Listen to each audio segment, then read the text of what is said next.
friends, welcome to Angie's Recipes. இன்னைக்கு நம்ம Angie's Recipesல Kongu நாட்டு ஸ்பெஷல் பள்ளிப்பாளையம் சிக்கன் பண்ண போறோம். வாங்க வீடியோக்குள்ள போலாம். அடுப்புல கடாய் வச்சு தேவையான அளவு எண்ணெய் ஊத்திக்கோங்க. எண்ணெய் காஞ்சதும் கடுகு, ஒரு ஸ்பூன் உளுந்து, ஒரு ஸ்பூன் சோம்பு,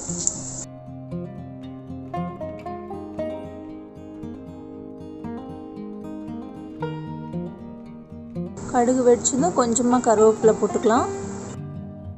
நான் ஒரு 15 காஞ்ச மிளகாயை விதையை நீக்கி எடுத்து வச்சுருக்கேன். அந்த காஞ்ச மிளகாயை போட்டுக்கலாம்.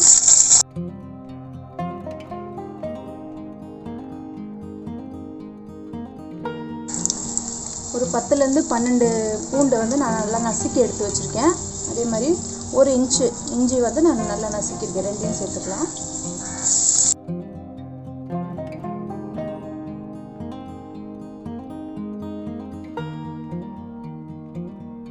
ஒரு வெங்காயத்தை வெட்டி வச்சுருக்கேன். அந்த வெங்காயத்தை சேர்த்துக்கலாம். உங்கள்கிட்ட சின்ன வெங்காயம் தான், நீங்கள் சின்ன வெங்காயம் சேர்த்துக்கலாம்.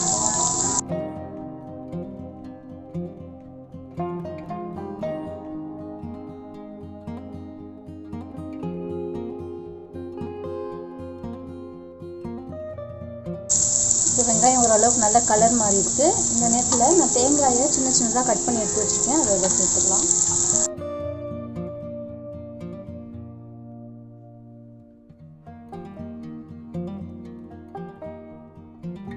நம்ம வெங்காயம் தேங்காய் நல்லா ட்ரை ரோஸ்ட் ஆகிடுச்சு. இந்த நேரத்தில் நம்ம சிக்கனை போட்டுடலாம்.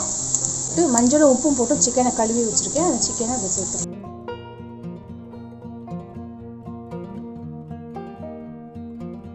ஆல்ரெடி சிக்கன் கழுவும் போதே நான் கொஞ்சம் உப்பு போட்டிருக்கேன். இப்போ இதுக்கு தேவையான உப்பு போட்டுக்கலாம். இந்த சிக்கனில் நம்ம சேர்த்துருக்க காஞ்ச மிளகாயை தவிர வேறு எந்த அடிஷ்னல் மசாலாவும் நம்ம சேர்க்க மாட்டோம். இந்த சேர்த்துருக்க காஞ்ச மிளகாவே நல்லா குழைவாக சிக்கனுக்கு ஒரு நல்ல ஃப்ளேவரும் கலரும் கொடுக்கும். இந்த சிக்கனில் நம்ம தண்ணி ஊற்றவே கூடாது. தேவைப்பட்டால் தண்ணி தெளித்து நம்ம செஞ்சுக்கலாம். உங்களுக்கு காஞ்ச மிளகாயில் இருக்க காரம் பத்தலைன்னா நீங்கள் மிளகுத்தூள் சேர்த்துக்கலாம். மிளகாய் பொடி சேர்க்கக்கூடாது. இது ஒரு 10 நிமிஷம் மூடி வச்சு நல்லா வேகட்டும். ஒரு 5 நிமிஷம் ஆயிருக்கு. நம்ம இதை ஒரு வாட்டி மிக்ஸ் பண்ணி விட்டுக்கலாம்.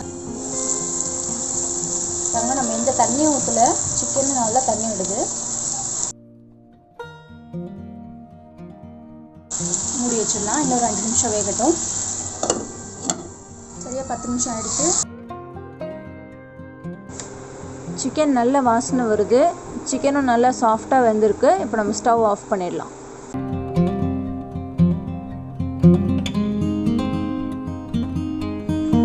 பாருங்க, சுவையான நம்ம கொங்கு நாட்டு ஸ்பெஷல் பள்ளிப்பாளையம் சிக்கன் ரெடி ஆகிடுச்சு. இந்த பள்ளிப்பாளையம் சிக்கன் நம்ம சாம்பார் சாதம், தயிர் சாதம், ரசம் சாதம், சப்பாத்தி கூட சாப்பிட்டா கூட ரொம்ப நல்ல காம்பினேஷனாக இருக்கும்.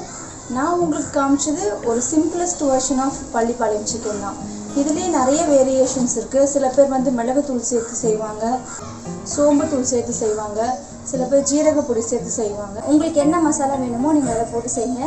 மறக்காமல் இந்த ரெசிபியை உங்கள் வீட்டில் ட்ரை பண்ணுங்கள். இந்த ரெசிபி உங்களுக்கு பிடிச்சிருந்துச்சுன்னா லைக் பண்ணுங்கள், ஷேர் பண்ணுங்கள். நீங்கள் ஃபஸ்ட் டைம் எங்கள் சேனலை பார்க்குறீங்கன்னா ஆன்ஜிஸ் ரெசிபீஸை மறக்காமல் சப்ஸ்கிரைப் பண்ணுங்கள். நல்ல சுவை நல்லது.